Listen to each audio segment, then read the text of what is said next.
good afternoon, good evening. It's now 6:03. Just wanted to come on and give a quick update. Y'all would notice that since the year has started, there has been no videos, and no videos. A lot has been happening. A lot. Because first of all, in January, I customarily do a 21-day fast, so I was quiet for that time period. And when God said press gas for 2022, he ain't never lied, never lied. And with press gas came promotion in the physical, and what that came with, I kind of knew I needed to prepare for what came with a promotion, because God is a God of suddenly, and the psalm says he prepares a table in the presence of your enemies. He anointed my head with oil, my cup runneth over. But the thing I don't understand is that when he says surely goodness and mercy shall follow me, and that is what I have been learning for the past 2 months since the year started, that when this suddenly happens, most persons cannot fathom how on earth this thing has happened so suddenly for you, when they don't deem you to be qualified and they insist that you're not worthy to receive the blessing that God has ordained or prescribed for you. And so I've been battling that since January, and I think the biggest lessons that I always learn is the lesson of obedience, when the Lord says you must go through a certain process and do certain things because he wants to teach you something. And I think for me, being obedient has been something that I try to do as best as possible. And a lot of things have been happening, and to the point where I have decided to change my church. And that in itself was just a process where I was saying, God, you showed me this, but I need you to have the man of God confirm that yes, I should be in that congregation. I need you to tell him, because I'm not just going to go to him and say I'm coming. No, he showed me for a while, and person started to confirm that yes, if you think it's time to go, it's time to go.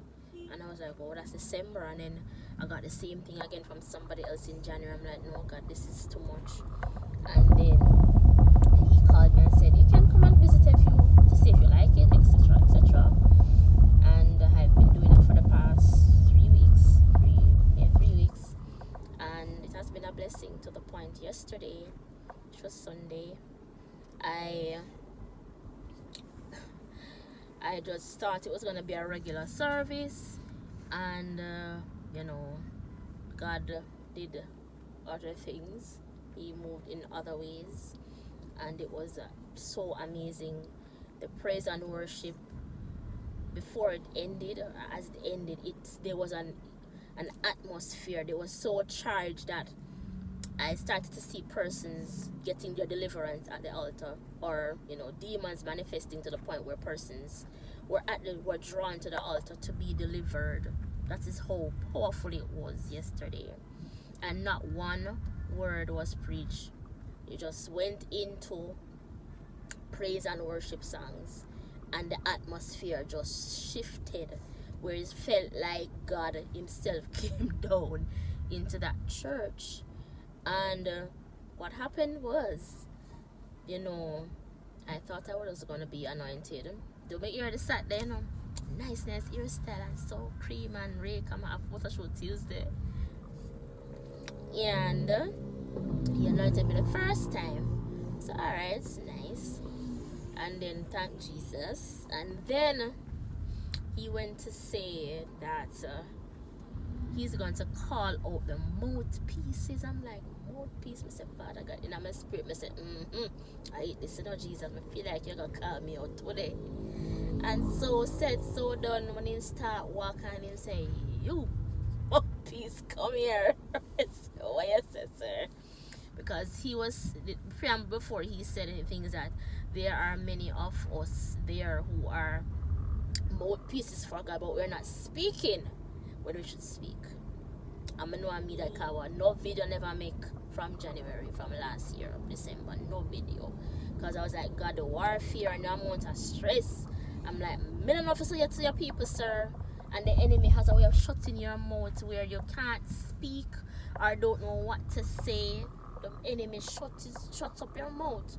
And he definitely did that to me because I was just there going through the motion. I'm like, warfare after warfare, warfare after warfare. Lord God, me a fast, and as the fasting done, the enemy appear. I'm like, no God, I'm tired bad. And so I was like, man, this serious. What makes so much warfare come? But then I realized the warfare is because of press gas and the suddenly. And the enemy knows that if I should move and go to that church, that what will start happening is that I will start to grow more in my calling. I'm going to grow more in my calling. That's what the enemy doesn't want.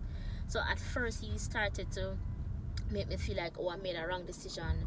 And then he started the warfare exactly when I just started going there. So, in my mind, I'm going to say maybe I made a wrong choice. But then I realized the enemy knows exactly what he's doing. He knows I overthink everything. So he starts in the mind and starts to tell you things like, look, you made the wrong choice. Look, you're supposed to still go this out. You're not forgot this. And then I have to say, no, man, the devil is a liar. Shut up. I'm say, oh, me I go for learn with God. God said me for go this or this, so me I go, and me I go with God. And so yeah, that is basically why I have not been on here. But I've been since I was anointed again yesterday twice. And the message is, open your mouth and I will fill it. Open your mouth and I will fill it. So I'm going to try to do just that, because you can be so caught up in the warfare and the hurt and how people have done you and continue to do you wrong that you forget that you are a mouthpiece and you need to go and say what the Lord is saying. So yeah, obedience is a hell of a thing, and I've been disobedient since the year I started, where I've not been talking. I mean, there are some key or a small core group of us where I'll release the word that I get to those group of persons because we're on fasting and so forth. But the issue of video, I wasn't in the mood, to be honest. I'm never in the mood. And I think I've been getting a message that I need to prepare. It's gonna be my first devotion for the month of March, and it is basically asking who validated you. And it's gonna be something I'm gonna be posting next week, Tuesday. I'm gonna be doing it for my devotion on Monday next week, the 7th, and I'm going to be releasing the video on the Tuesday regarding that topic, who validated you. And I'll be touching on 1 Kings 1 and some of 1 Kings 2, because I started reading.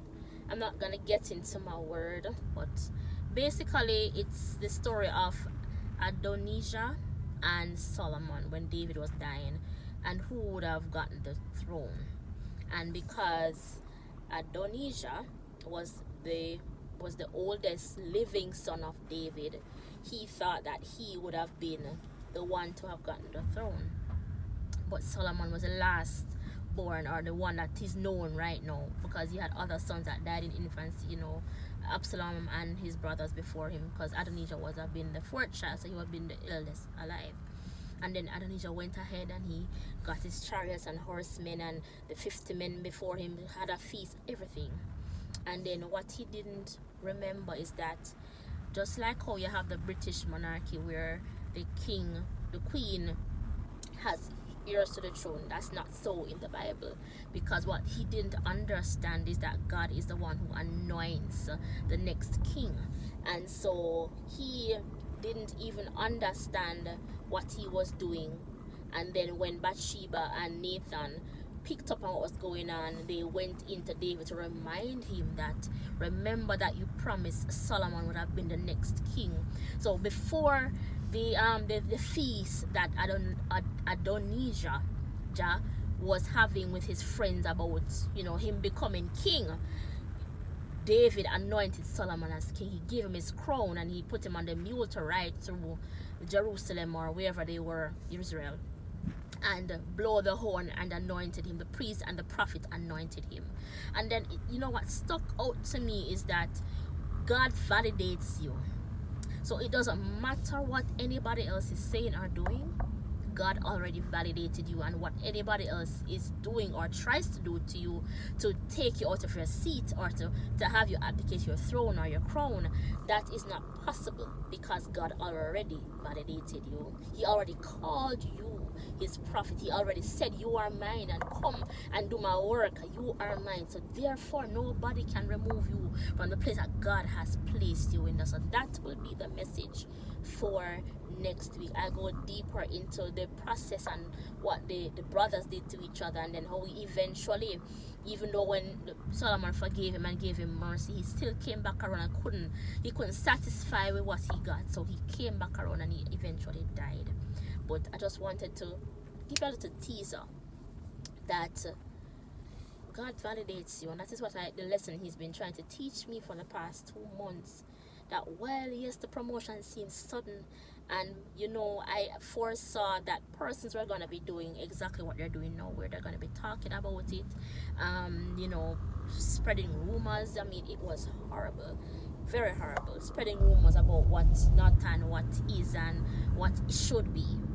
But it shoulda, coulda, woulda, right? Because if God says it, it is so. And that's just the basic motivation that I'm leaving with you today. That yes, the enemy knows that we are in some serious times, last days, and God's promises are being, you know, sped up for his people. So a lot of things are being implemented now that the enemy doesn't want us to get, because he knows once we start to see the prophecies and the promises coming to pass, that his time is really up. Because what does the word say? That God's word will never return to him void. So therefore everything he has promised us must come to pass. So that is all I have to say right now. But I just want to encourage y'all. Yes, it is so hard, but stay in your word, stay anchored, because our next topic will be, where is your anchor for marriage? Where is your anchor? The first one is, who validated you, and the next one is, where is your anchor? And that is what I'll be sharing with y'all. Where is your anchor? Your word, your fasting, reading your you know, praying, and the end. Yeah, I'll leave it there for now, because the enemy is mad. He knows that his tactics can no longer work. He knows that the prayers you pray are now being heard, because you're now sitting in God's presence and drawing closer to him. So it's more likely that your prayers are now being heard. So the Prince of Persia can't snatch your prayers anymore. And the enemy is so mad that he doesn't know what to do with himself. But I'm just encouraging you to still keep pressing, keep praying, and may the God of angel armies stand with you in your time of trouble and despair. He has never forsaken you. He will never leave you. He will be there even when you think he is silent and not listening, but you just need to listen to what he's saying to you. So that's my encouragement to y'all. Have a great evening.